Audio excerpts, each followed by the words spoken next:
Assalamualaikum warahmatullahi wabarakatuh. Alhamdulillahirabbil alamin wa bihi nasta'inu ala umurid dunya waddin. Wassalatu wassalamu ala asrofil anbiya'i wal mursalin sayyidina wa syafi'ina wa maulana Muhammadin sallallahu alaihi wasallam. Alhamdulillah. Pertama-tama marilah kita ucapkan rasa puja dan puji syukur atas kehadirat Ilahi Rabbi yang mana telah memberikan kita rahmat, taufik serta hidayahnya sehingga kita dapat berkumpul di tempat yang penuh barokah ini dalam keadaan sehat walafiat. Kedua kalinya Allahumma sholli ala sayyidina Muhammad. Salawat serta salam semoga tetap tercurahkan kepada junjungan kita, Nabi besar, Nabi agung, Nabi akhir zaman, Nabi Muhammad sallallahu alaihi wasallam yang telah membimbing kita dari zaman jahiliyah menuju zaman yang Islamiyah, yakni ad-dinul Islam.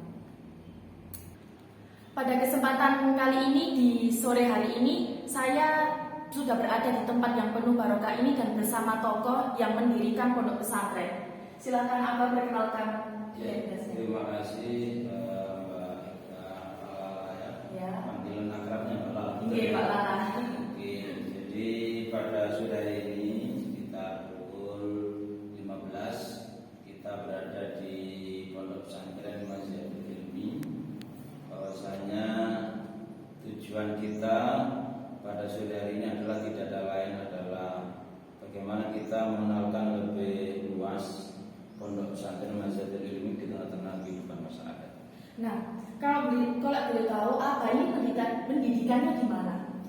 Oke, jadi Pak Muhid atau yang akan dipanggil Abi Muhid Iya, saya ini pendidikan sekolah madrasah Ibtidaiyah Tarbiyatul Akhlak Dr. Anom Bidurjo Gresik ya, lulus tahun 83.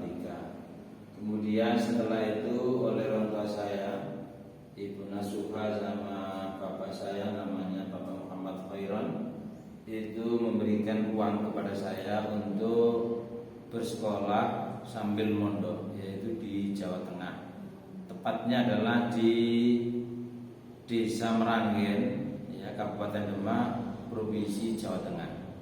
Itu saya mulai tahun sekitar 85. Saya pendidikannya MTS Ibrahimiyah, lulus tahun 1987. Setelah itu saya melanjutkan lagi ke madrasah aliyah yang sama, yakni MA Ibrahimiyah, jadi 87 sampai 90. Artinya apa? Saya ini diberi bekal oleh orang tua untuk sekolah di karena itu setelah saya sekolah di aliyah lulus tahun 90, mungkin semacam ada rasa bagaimana ya, seorang anak yang sudah lulus kemudian pengen melanjutkan tapi ya mungkin terbiaya karena keadaan ekonomi juga pas-pasan. Jadi saudara saya itu berjumlah 12, kemudian yang meninggal 3, berarti meninggal 9 ya. Saya anak yang pertama kali.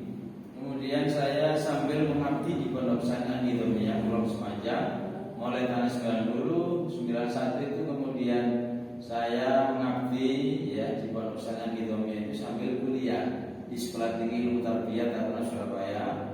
Jadi lulus tahun 94, 95 itu sudah.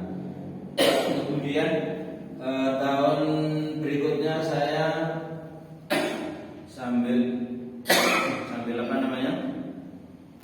sambil kuliah sudah lulus itu saya punya obsesi dengan Pak Yai Masuri mendirikan Al-Furqan. Jadi Al-Furqan itu lahir tahun 93 tetapi operasionalnya tahun 95. Jadi ini termasuk yang ikut mendirikan adalah termasuk Pak Muhid Bapak Sori, Yai Masuri, Malik ya, Malik SPG itu. Lah kemudian setelah saya ini mengabdi dan saat jadi kepala sekolah hampir 18 tahun di SMA Al-Furqan sama di SMA-nya.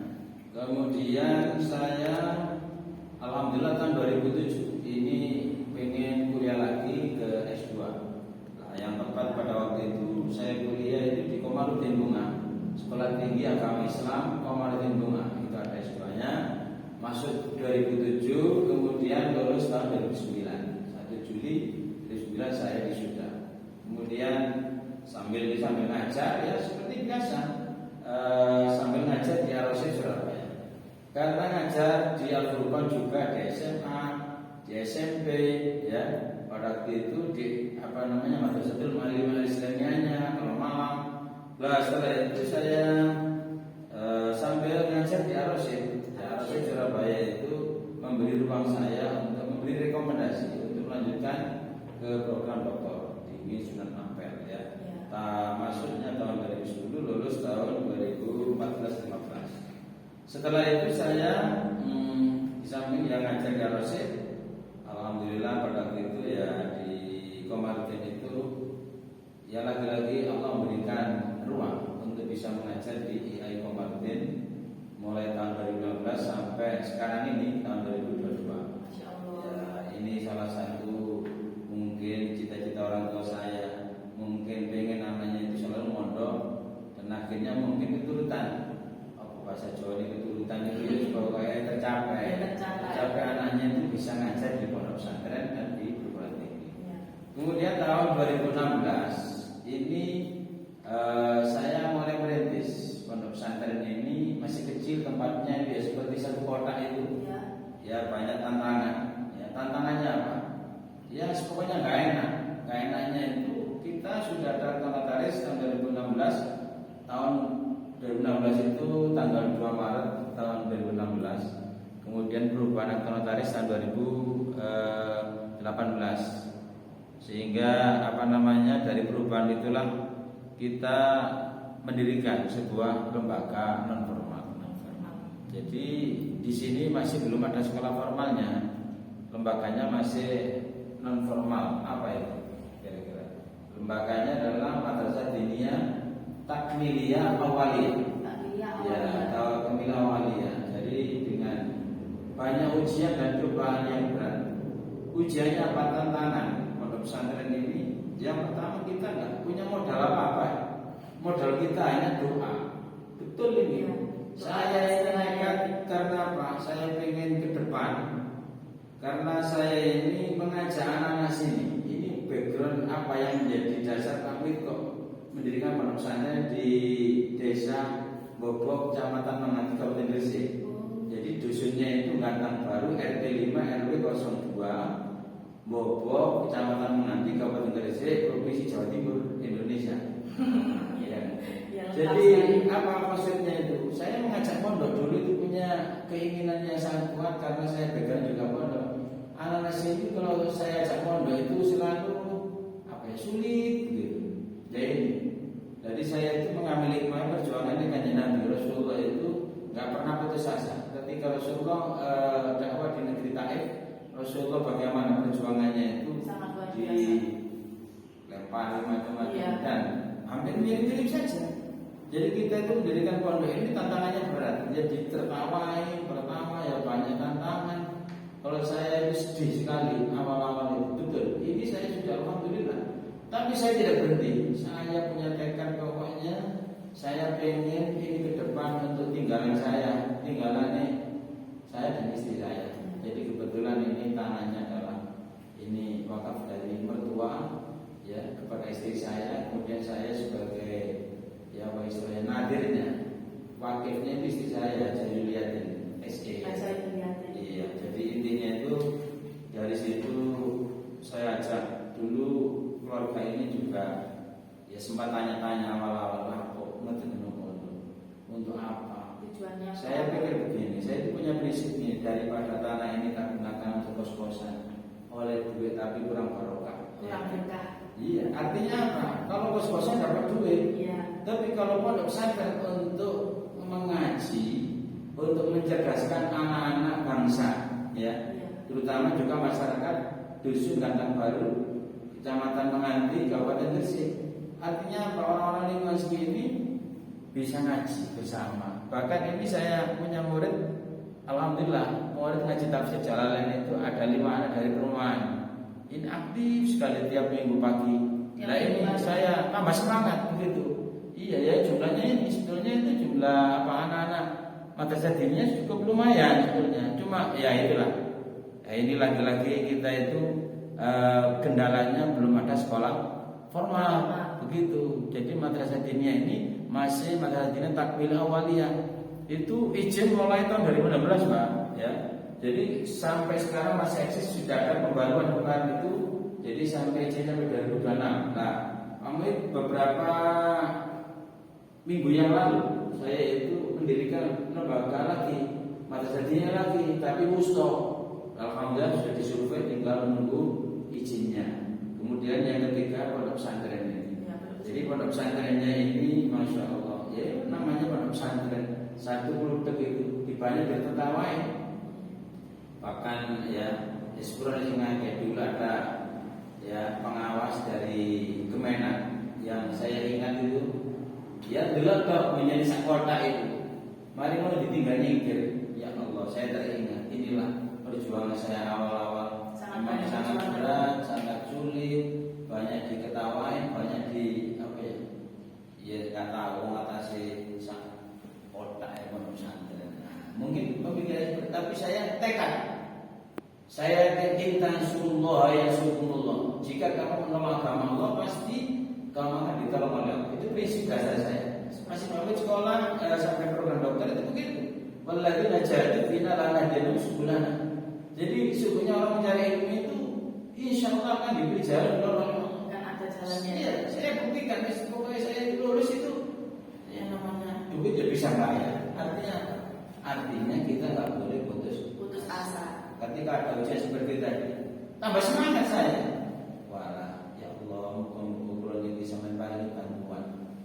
Tapi kita juga berupaya melalui membuat proposal. Gitu ceritanya. Jadi saya ceritakan aja nggak apa-apa pada forum ini. Jadi tujuannya memang kita membuka ruang untuk bisa satu memberi motivasi orang-orang yang itu berjuang di jalan Allah Subhanahu wa taala. Jadi artinya berjihad ya.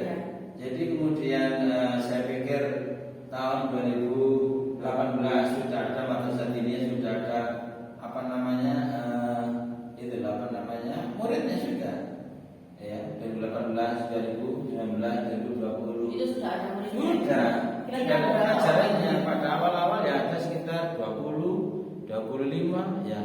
Sekarang alhamdulillah berkembang. Ya, lebih banyak. Lah, di sini pemerintah belum ikut istilahnya itu belum ada sumbangsi menurut saya. Kenapa? Saya sampai begini, ya Allah, kita itu memang diuji oleh Allah ya.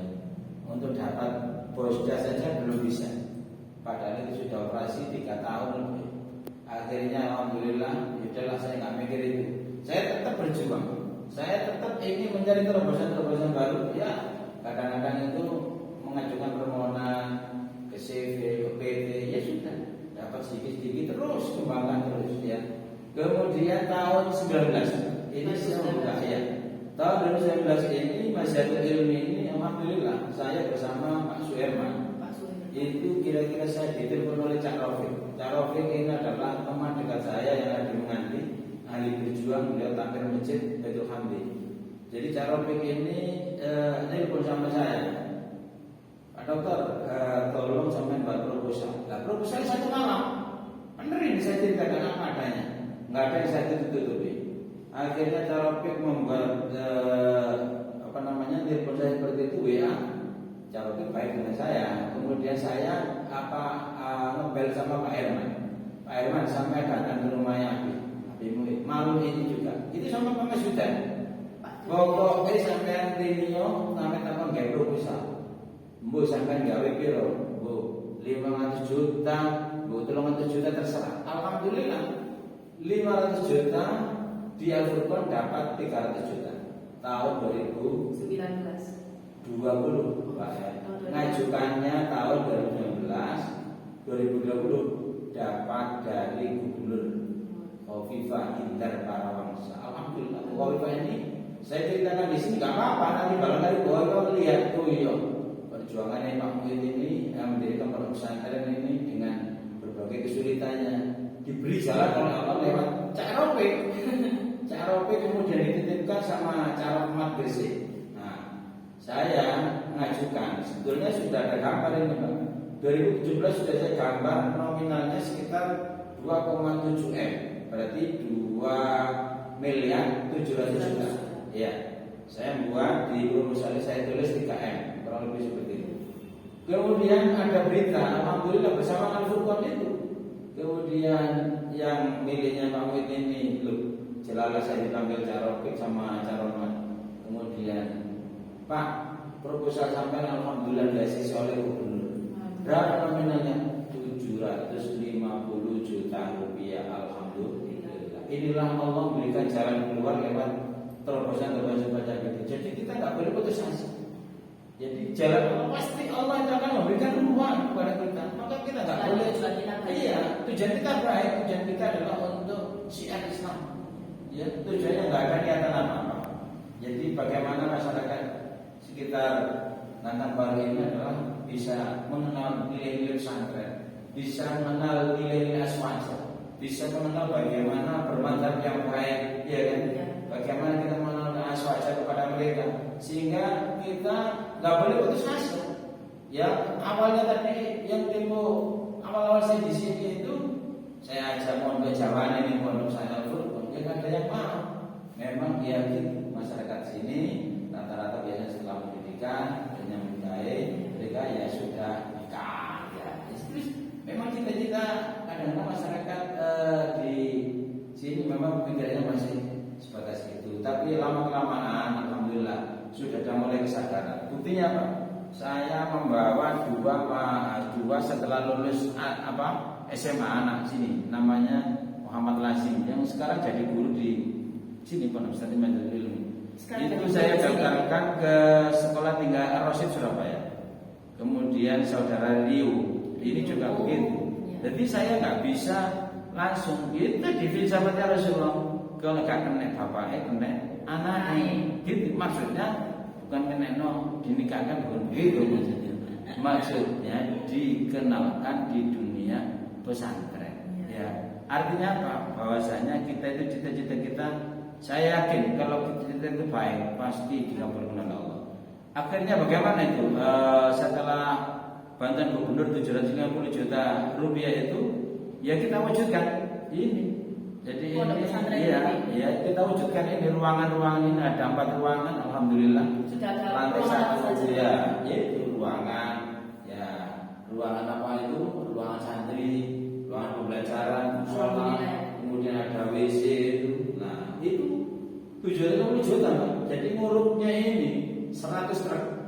Sampai itu apa? Ini ngomong pelakunya ya kan. Dan yang mengerjakan dari gubernur itu dari Bu Khofifah ini adalah Bapak Insinyur Nadir, mantan ketua DPRD Kabupaten Gresik zaman di Eropa Maksum ya. Jadi saya sudah janji sama Caroman, saya nggak kepengen istilahnya orang janji itu berkhianat. Ya. Pak, nanti kalau ini cair kerjakan oleh CV-nya Pak Nadir, monggo silakan ya. Jadi akhirnya ya terwujud. Ya inilah gedung wujudnya. Kemudian setelah wujud gedung itu, Pak Muhid ini bagaimana juga pengen mengurus perizinan pondok pesantrennya. Jadi alhamdulillah bulan tahun 2021 ya, saya itu mengajukan lewat Pak Kholis. Apa ini memang saya ungkap aja, ini orang-orang yang punya peranan dalam rangka membantu kelangsungan dan keberlangsungan pondok pesantren Majlis Ilmu ini, termasuk adalah Pak Kholis.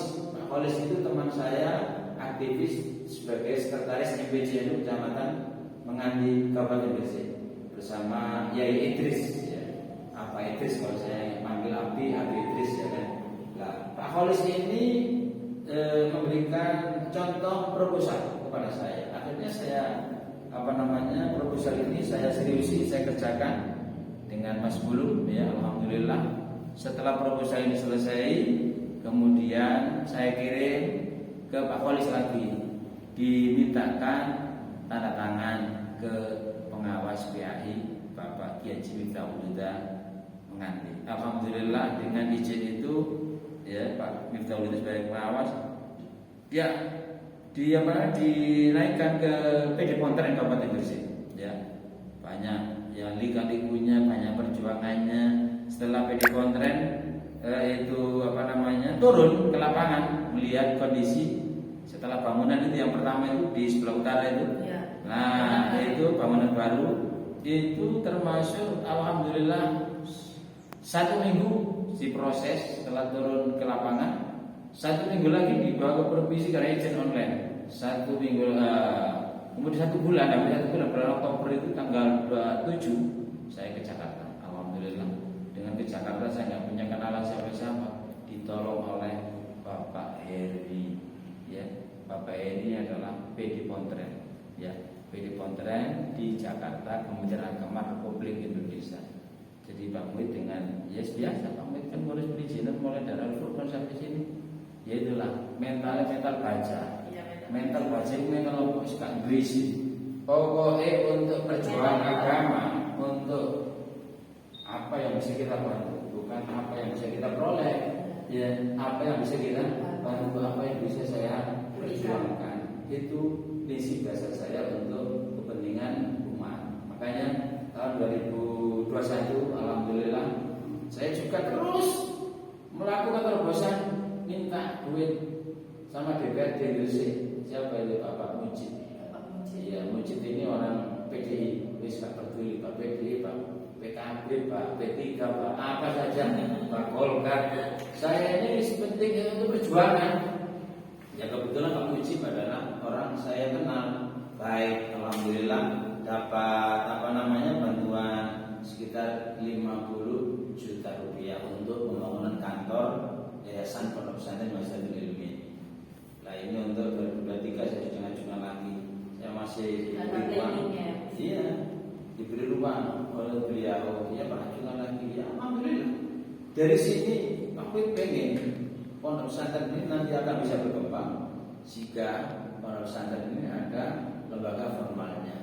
Ya doakan aja. Tahun ini Pak Muhid insya Allah membuka lembaga formal ya, yaitu SMP atau MTS Masyaratul Ilmi, MTS atau SMP yang selevel pendidikan sekolah menengah pertama Masyaratul Ilmi tahun 2022 ini mungkin termasuk MA garis miring SMA Masyaratul Ilmi akan saya dirikan tahun 2022 ini. Tujuannya apa? Satu, pondok pesantren itu nggak bisa berkembang dengan baik kalau tidak ada lembaga formalnya. Ya, jadi saya pernah melihat dan survei ada sekolah di daerah Laka Santri, saya nggak menyebut sekolahnya, dulu pernah maju sekali, tapi alhamdulillah ya karena mungkin analisa saya nggak ada pesantrennya, akhirnya sekolahnya itu mati. Nah ini nggak kepengen kita seperti itu, kita pengen berkembang ke depan ya. Jadi ada namanya lembaga formal, nanti pondok pesantren juga akan hidup dengan baik dan termasuk apa yang menjadi dasar kenapa pondok pesantren ada sekolah formalnya, contohnya Al-Furqan bisa eksis dan alhamdulillah.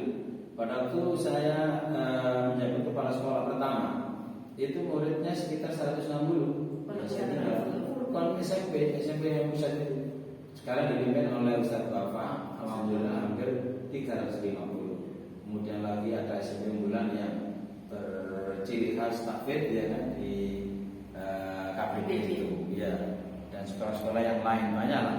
Ya Mas Yuri itu selalu obsesinya itu tinggi dan memang harus begitu, memang seorang tokoh dan pimpinan itu punya obsesi ke depan.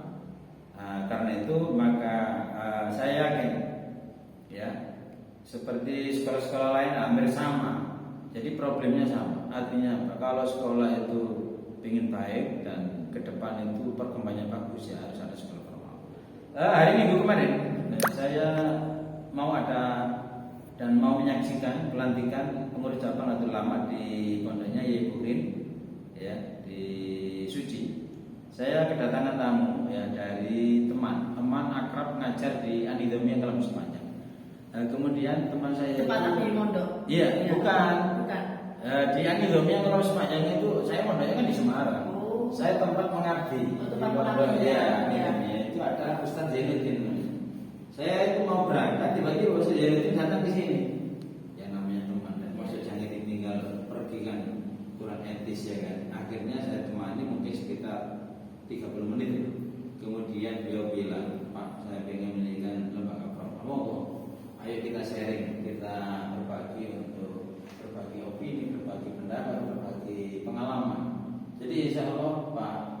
dia punya panti asuhan, ya Masyaratul punya panti asuhan, punya madrasah diniyah juga.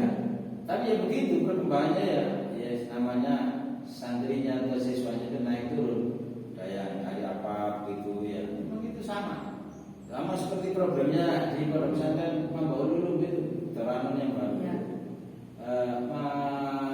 Pengasuhnya putri semua dua itu mahasiswa saya di Komarudin.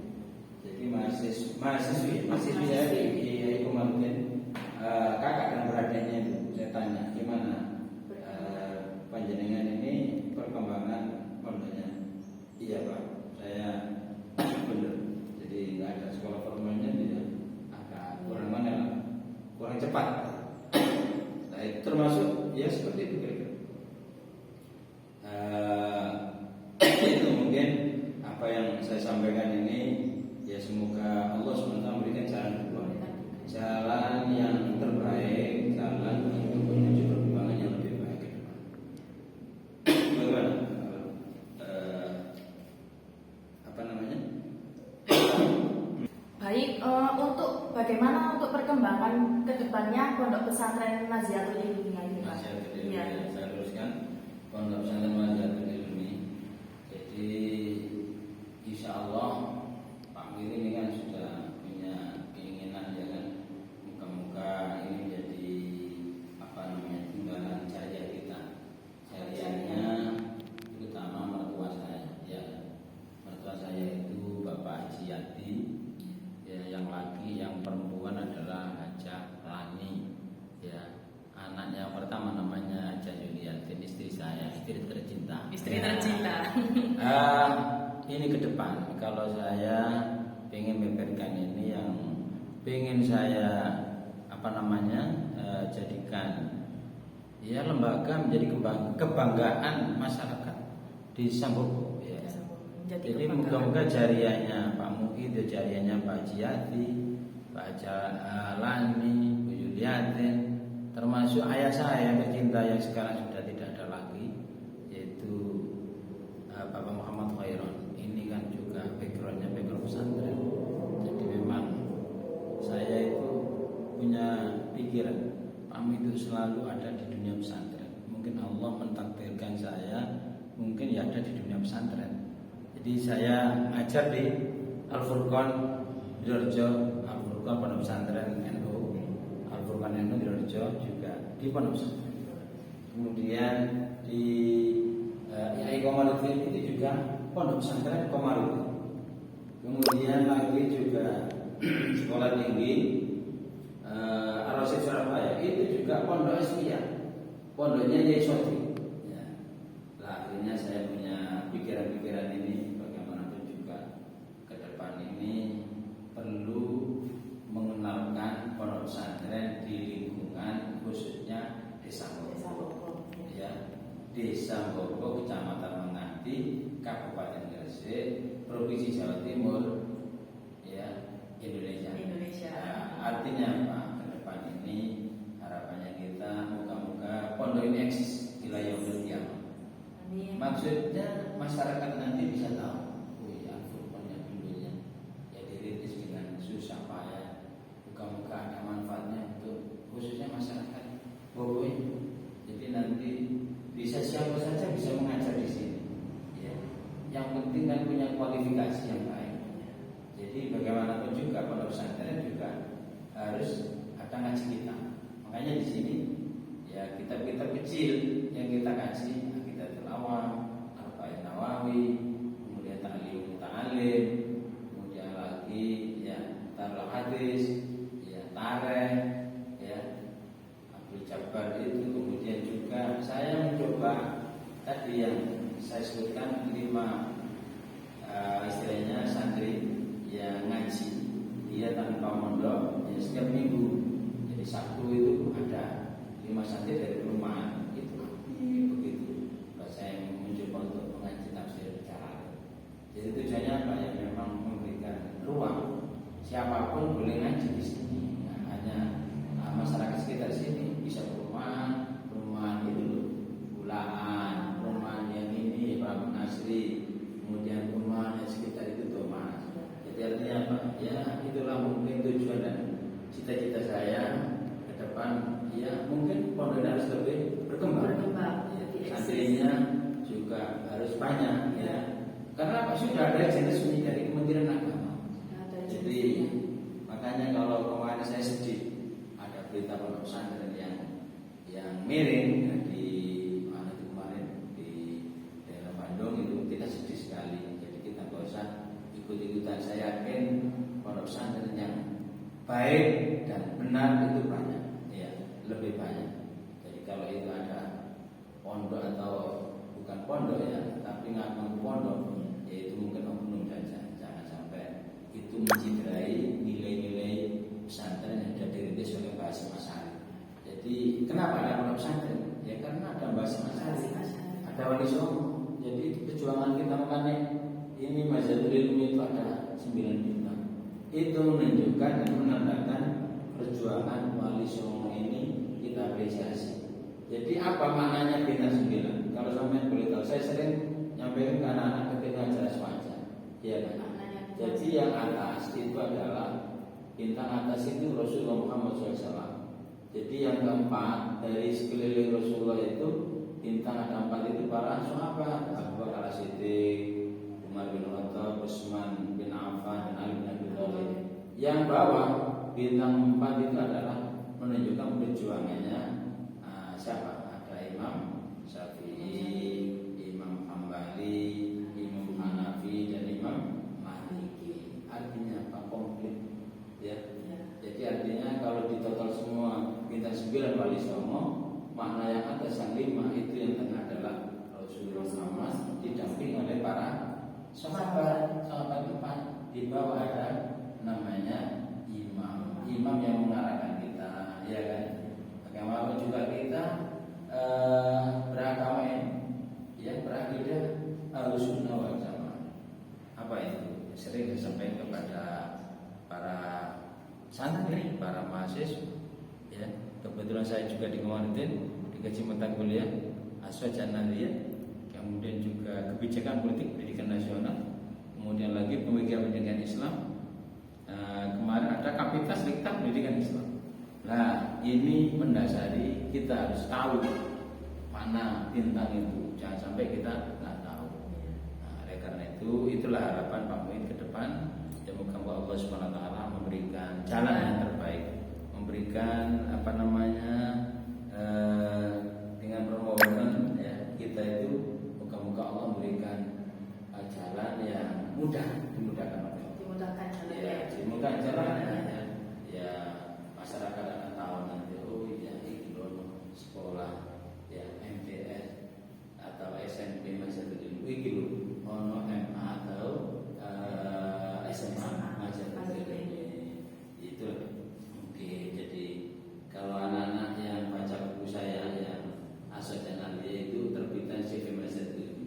Jadi di sini sudah ada majalah pesantren namanya majalah GP Mazhabul Ilmi.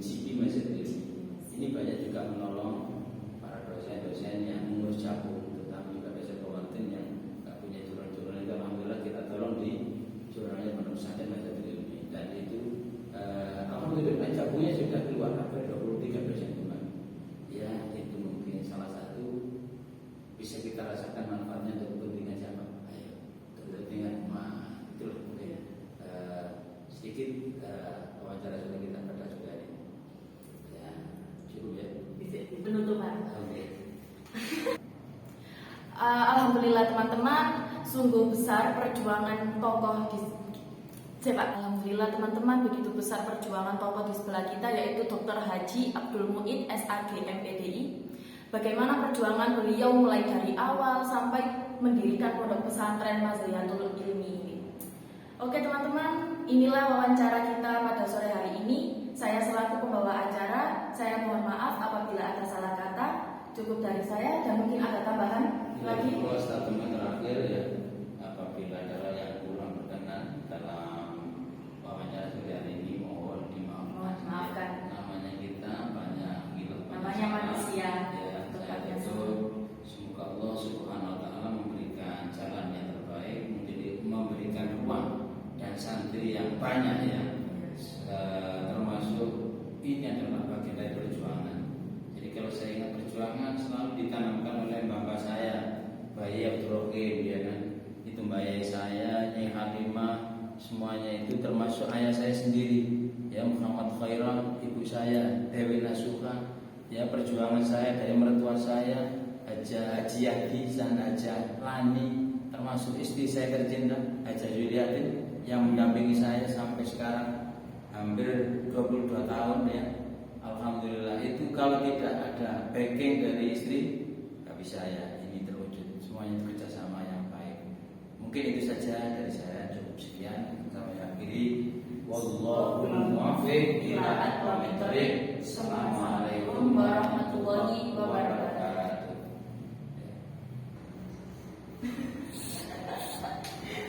Sila, nama. Mana zaman mana? Jadi.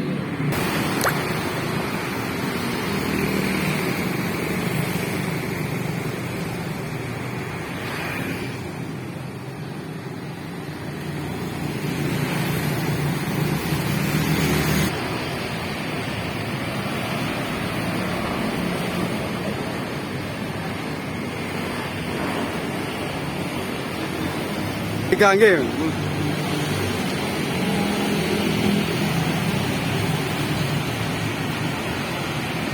Dua tik.